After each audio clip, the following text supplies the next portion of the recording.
Hello and welcome everyone, I am Madals and welcome to another StarCraft 2 England cast. Today I have got a ladder game. Let me introduce the two players. In the top left position, as the red Zerg player, we have EG's Stephano, and his opponent this game in the lower right as the blue Terran, it is Neeb. Neeb, if anyone doesn't know who he is, he's a Grandmaster player on the EU server, very good indeed, and he must be to be playing up against Stephano, so cannot wait to see what's going to get thrown in here, whether Stephano, as some of you might be expecting, is going to come in and just completely wolf stomp his opponent, or whether Neeb is going to put up a good fight. I know it's a good game and not a cheesy game or anything like that, so yeah, we are going to get to see some good ZvT action. So, currently we do of course have the supply depot coming down. The map is a Hana of course, so that just means that getting this expansion down for a Terran player isn't too hard. You can put a bunker here and be absolutely acely safe for a long period of time. For Stephano, he can get down his own natural quite simply. He's also got to look at taking this third base, assuming Neeb goes for that one Rax command center that I'm expecting, because should he not, then he'd have to go for a two-base play. And going for a two-base play on this map isn't necessarily your best option, because when you've got the bunker here, you've got quite a narrow area, it can be very difficult to push in, and especially you could look, I suppose, at coming through the back way by knocking down these rocks, but every good player will put down a supply depot or something in this sort of area to maintain vision. In terms of overlord placement, we can see Stephano sending this overlord down here. It should be coming straight down and positioning itself around this sort of area. The purpose of that is to see the third and fourth gas timing. Also, your second overlord, which we can see actually sitting here at the moment for Stephano, just to give vision in case an SCV or anything comes up, that should be chucked down over in this kind of vicinity. Then it can just float in to get a good scout out on all the vital information. In terms of builds so far, we've got Stephano coming down with a hatch first. He's following that up immediately with a spawning pool, so very, very normal build order out of Stephano at the moment. Neeb, he's got the racks up, he's got the command center up, 300 minerals, so we should be seeing the natural command center thrown down pretty much immediately. So as we really did expect, these two builds are very standard. It means we're going to be going into a good mid-game position where essentially Neeb is going to be a bit more defensive for a while. The options Neeb has coming out from this is to go for the more traditional metagame of where you get the double gas up straight after there's one gas. You then grab the factory, the reactor on the barracks, switch them over to get the Hellions, throw down a starport, use the barracks yet again to build a tech lab, and then switch over the starport and barracks to get some banshees out. And the only reason you wouldn't go for that necessarily is if you were going for some kind of very nice marine stim marine timing push with a couple of tanks, which you can do. It's a very strong build, and on this map it's well, fairly good, because this third base will probably come up quickly for Stephano, I would imagine. And if you can bring the tanks and marines up the side here without them getting detected, you can get into a nice little siege area around here and really harass that third base. So we'll wait and see what Neeb chooses to do. He's getting up the bunker, and this is a very, very defensive bunker position. The advantage of putting the bunker here as opposed to up close to the ramp is, of course, that this is a lower surface area for Zerglings to get through. The Zerglings, you can still attack up the ramp, so you can put that supply depot up. If Zerglings run straight up in, you can still attack them, and you also defend most of the mineral line as well. For the moment though, Neeb, he's got the reactor coming down, he's got the factory coming down, so Hellions are very likely. The third base for Stephano can be quite difficult to defend with Hellions, defend from Hellions rather, because there's a lot of space around the back of the mineral line for them to run through. You've also got a very wide open area here. So hopefully Stephano will be prepared to deal with that. He's getting his first two gas up now, and so far we don't see a Rotron or anything like that. It's something that stylistically wise we see quite a few Zerg players choose to go against Terra, just a handful of roaches in order to really effectively deal with the Hellions that are almost certainly going to be coming. But not for Neeb, he's actually just going straight into mech. He's skipping completely any form of starport and instead just getting the second factory off the tech lab there, so almost guaranteed to be either some blue flame Hellions or very quick blue flame Hellions, or just straight into a more traditional mech style with the tanks coming out. But there we go, the tech lab finished, the barracks now floating its way over. Here comes down the Rotron for Stephano, so he is going to be getting a few of those roaches. His third base on the way down now as well. This factory just landing, and what is going to come out of this, it is going to be the blue flame Hellion upgrade. So this is a very, very strong harassment heavy build that your entire aim here is to basically kill an awful lot of drones. And what what Neeb is hoping Stephano's going for is that Zergling heavy style that he does favour. And unfortunately for Neeb, Stephano isn't doing that. He's instead just getting out a good number of roaches, or at least a few roaches to defend with. Stephano's got great worker counts already, up at 43 to the 32 SCVs of Neeb. And with the Hellions coming out, there's not really anything to scout it. These two gas haven't been thrown down yet, so there's no indication of the gas timings yet for Stephano.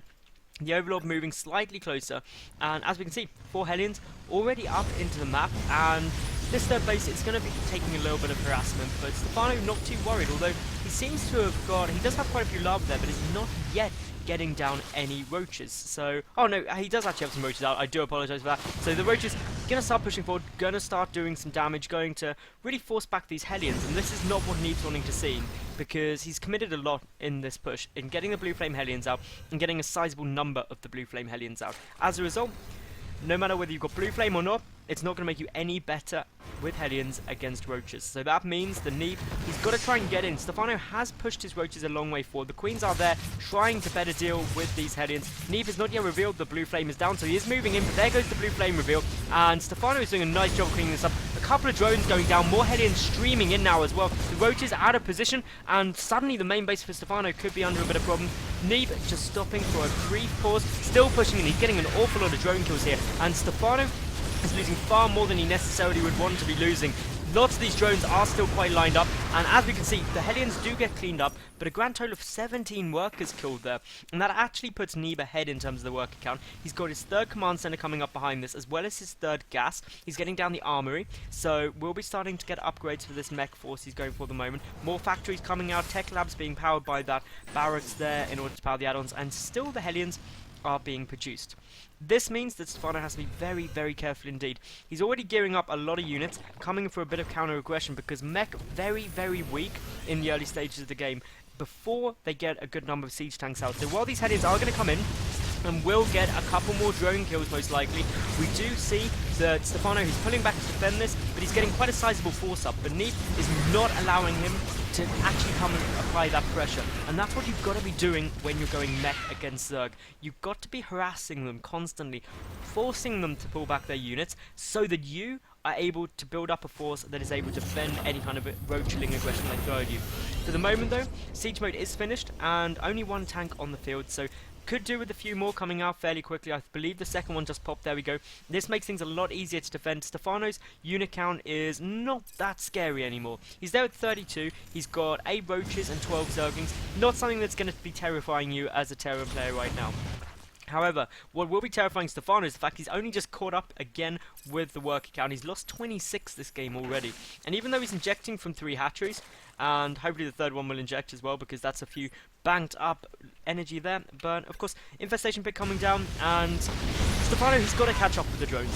It really is that simple. He needs to get above the 70 mark if he's going for a solid 3-base play. The infestors are going to be useful, and mech is very obviously going to be the tech path to Neeb just from having seen the Blue Flame Hellions. So Stephano, even without really gaining much vision of what his opponent's doing, knows very, very well the build order and the style he's going for.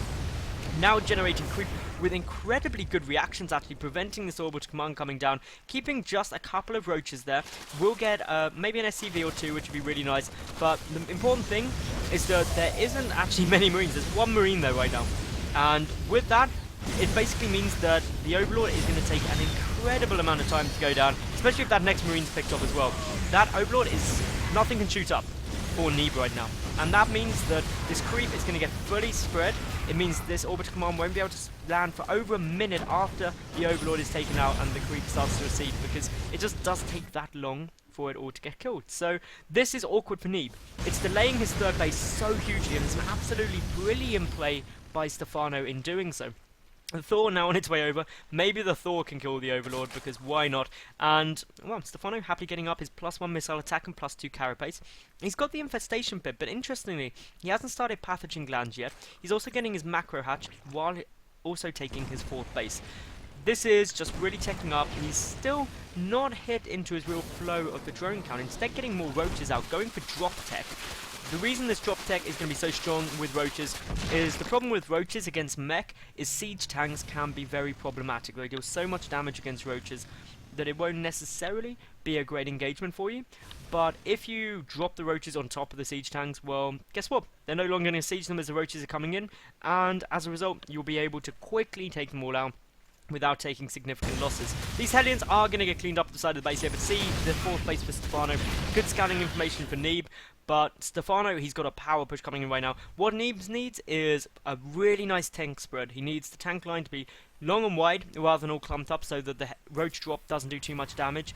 He also ideally needs a good way to start dealing with these roaches, and we do have this one medevac poking and prodding, and has Neeb managed to get a couple more kills? He has actually. He's got 43 drone kills this game so far, so knocking Stephano down yet again. Also sees how many roaches are out. The reason that is really important for Neeb is it's a big indicator of what Stephano may be doing. If Neeb can also find out that all of these overlords are sitting here, it makes it very clear that it's likely to be some kind of drop play. There's no other reason you get this many overlords just clumped around sitting outside your base. It's might as well be a bullseye, and well, Stephano holding up a massive placard saying, "I am going for roach drops." It's that simple what's going down. Here we see more Hellion drops coming down, so Neeb has been relentless with the harassment, but great overlord positioning from Stephano means that Neeb is going to be unable to see any of that come down. As a result, or rather, Stephano will be able to see all of it come down, and to be honest, Neeb won't have too much of an opportunity to deal with it. The Infestors obviously hitting the field now as well. The medevac gonna go down, just the one Hellion gets cleaned out, but Stephano should be ready to react to this, and actually he's pulling all the roaches away.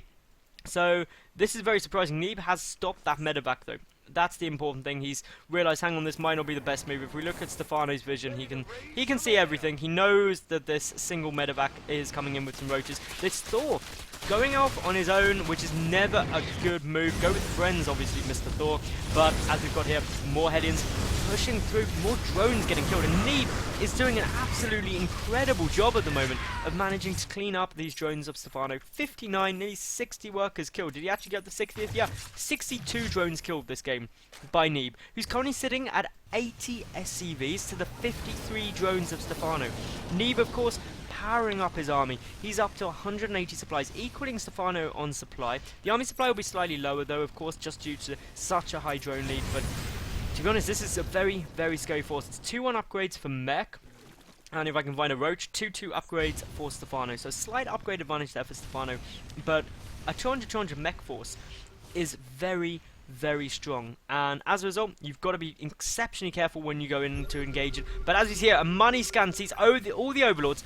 That immediately tells Neeb what is going on. We've got a single infestor trying to run forward. The overlords are taking a couple of damage, shot volleys of damage, and one nearly gets taken down, but here comes the drop. The roach is going straight on top of the tanks. We can see Neeb with an absolutely great engagement at the moment. He's cleaning up very nicely, but Stephano, he's got a great surround. He's pinning down the tanks, and once these tanks start falling, it becomes a lot easier for Stephano to engage it, because the tanks are the threat against those roaches. But for the moment, Neeb is holding on. What Stephano really requires now is to hold this force off for his reinforcements. So a good number of infested Terrans is absolutely ideal. He gets a tank kill, gets a bit more damage on a second tank as well, and by doing so, you are really going to be good. This is a bit of bad control on those infestors, unfortunately, over to Stephano, gifting them to Neeb like it's Christmas. But in comes wave 2 of this aggression from Stephano, but Neeb still relentlessly moving on, and the tank's not actually sieged yet. This is giving Stephano an amazing opportunity in order to clean them out, and he may very well hold for the time being. The final siege tanks do get taken out. The Thor is going to go down, and Stephano has held off that push for the time being. But the bane of Stephano's game so far are, of course, these blue flame Hellions. Even though there's 2 spine callers there, this many Hellions coming in is just roasting drones like it's barbecue season. 73 drones have been killed this game by the blue Terran player, who has secured up his 4th base, and Stephano GG's out. So just with that, with the fact that he went down to 50 workers yet again, Neeb has beaten Stephano, which Neeb is someone who not many of you may have known or may have heard of, but Stephano is, of course, very, very well known, and just shows that even the mighty can fall. So congratulations to Neeb. If you did all enjoy my cast, make sure that you do like the video, leave a cool comment and subscribe, and I will catch you all tomorrow for yet another new game. Thank you very much for watching, and goodbye for now.